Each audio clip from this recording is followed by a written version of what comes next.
నేను 3 ఏళ్ళు ఎంపీని, ఒక్కసారి ఎంపీ అయినా.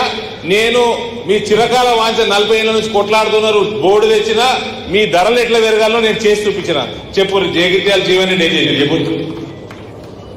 45 ఏళ్ళు, ఇప్పటికి 75 ఏళ్ళు వచ్చినాయి. ఈ వయసులో మళ్ళీ నిలబడ్డాడు. 16వ ఎలక్షన్ ఇది, 16వ ఎలక్షన్ ఇది. ఏం చేసాడు ఎప్పుడు? మైకి ఏంది ఓళ్ళనే ఎప్పుడు వచ్చి నేను కూర్చుంటే నేను మాట్లాడా.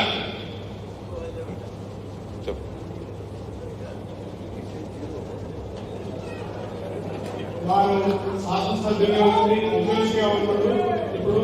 కానీ ఎప్పుడు కూడా ఒక చెప్పుకోదగ్గ పని కానీ అక్కడికి జగిత్యాలను ఇది చేసిండు అంటే ఒక హిస్టారికల్ మూమెంట్ ఏది మాత్రం లేదు. రోడ్లు కానీ అంటే అది కామన్ గా అందరు ఎమ్మెల్యేలు ఎంపీలు చేసిన తప్ప హిస్టారికల్ ఏది కూడా ఇప్పటి వరకు చేయలేదు. అదేవిధంగా అక్కడ ముఖ్యంగా ధర్మపురి వెళ్ళడానికి ఆ రోడ్డు పెద్దగా కావాలా, ఆ యావర్ రోడ్ అనేది, దాన్ని అనేక సార్లు హామీలు ఇచ్చిండు, వారించిండు, ఇంకా వేరే ఏరియాలు ఇచ్చి, కానీ ఇప్పటి వరకు కూడా దాన్ని అభివృద్ధి చేయలేదు. అదేవిధంగా మన ఎంపీ గారు పసుపు బోర్డుతో పాటు మేము ఇప్పుడు చాలా సార్లు అడిగేవాళ్ళం, అన్న ఈ ధర కూడా అంటే ధర పెరుగుతుంది, ఎట్లా పెరుగుతుంది అని వారు వివరించడం జరిగింది. అక్కడ నుంచి ఎక్స్పోర్ట్ మనం బంద్ చేపిస్తున్నాము. దాని ద్వారా మరియు రైతులు ఎక్కువ క్వాలిటీ క్వాంటిటీ తీసే విధంగా మనం దాన్ని చేయాలని వారు చెప్పడం జరిగింది. గోపాల్ రెడ్డి, నేను ఏం చేసినా మస్తాలు చెప్పిన వాళ్ళందరికీ తెలిసింది. రేట్లు పెరిగిపోయినాయి, ఎగుమతులు ఏం చేయాలా, దిగుమతులు ఏం చేయాలా నరేంద్ర మోడీ ప్రభుత్వాన్ని చేసింది.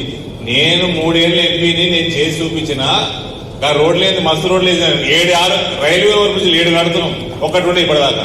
రోడ్లు గీళ్ళు పక్కకు పెట్టు. ఆ రోడ్లు ఆయన ఏం రోడ్ వేసి 50 రోడ్ వేసుకోలే. ఇప్పటికీ 1,00,000 సార్లు కమిట్మెంట్ ఇచ్చాడు. 7 రైల్వే ఓవర్ బ్రిడ్జ్లు కట్టినాం, నేషనల్ హైవేలు కట్టినాం, స్టేట్ హైవేలు కట్టినాము, గ్రామీణ సడక్ యోజనలు కట్టినాము. నరేంద్ర మోడీ రోడ్ ఎట్లు వేస్తున్నాడో ఇవన్నీ వాళ్ళకి చెప్పదగదు. జీవన్ రెడ్డి ఏం చేసాడు చెప్పురి, మీరు జగిత్యాల చెప్పురి. ఇప్పటి వరకు చెప్పడానికి ఏం లేదు.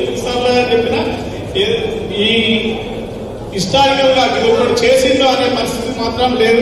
దయచేసి మీరందరూ 11 సార్లు అసెంబ్లీ నిలబడ్డాడు, 2 సార్లు ఎంపీ నిలబడ్డాడు, 3వ ఎంపీ నిలబడ్డాడు, ఒకసారి ఎమ్మెల్సీ. ఏం చేసిండయా? ఏం లేదన్నా, ఏం లేదు, చెప్పడానికి మాత్రం ఏం లేదు. దయచేసి మీరు మళ్ళీ ఇక్కడికి వచ్చి చెప్తే మోసపోకండి.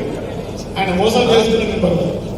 ఒకటైతే చేసిందన్న, ఏం లేదు, మనం పసుపు రైతులు అంతా ఉద్యమిస్తే పార్టీలకు అతీతంగా అన్న రైతులను ఏకంగా కూడా చేసింది. పసుపు రైతులను ఏకంగా కూడా చేసింది.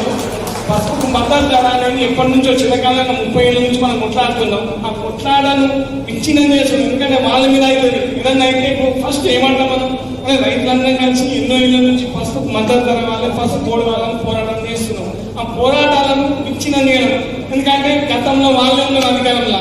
ఆ 40 ఏళ్ళ నుంచి అధికారం ఉన్నప్పుడు ఎప్పుడు కూడా వాళ్ళకి పసుపు కోడి అధికారులు, పసుపు మద్దతు ధర అధికారులు.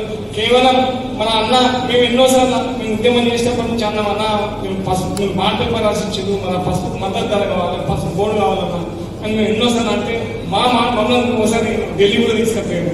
ఢిల్లీకి తీసుకుపోయి అక్కడ ఉన్న స్పైసీ బోర్డు మెంబర్లతోటి హార్టికల్చర్ వాళ్ళందరితో మాట్లాడిపించింది. అని ఎట్లయితే పసుపు ధర పెరుగుతుంది, ఎట్లయితే అన్ని చేసి తిరుపతి అవన్నీ నేను చేసిన వాళ్ళకి తెలుసు. ఇలా ధరలు వచ్చినాయి వాళ్ళకి. మీ జీవన్ రెడ్డి ఏం చేసి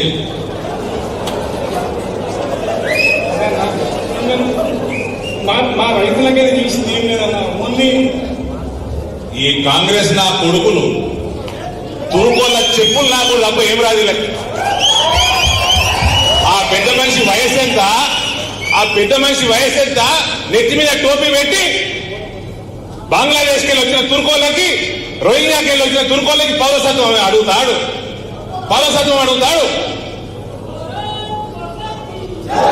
ఈ రాజకీయ అలా వచ్చేది మీకు. నువ్వు 47 ఏళ్ళ ఏం చేసినావయ్యా? నువ్వేం చేసినావు 47 ఏళ్ళ? 11 సార్లు అసెంబ్లీ నిలబడ్డాడు, 6 సార్లు ఓడిపోయాడు, 2 సార్లు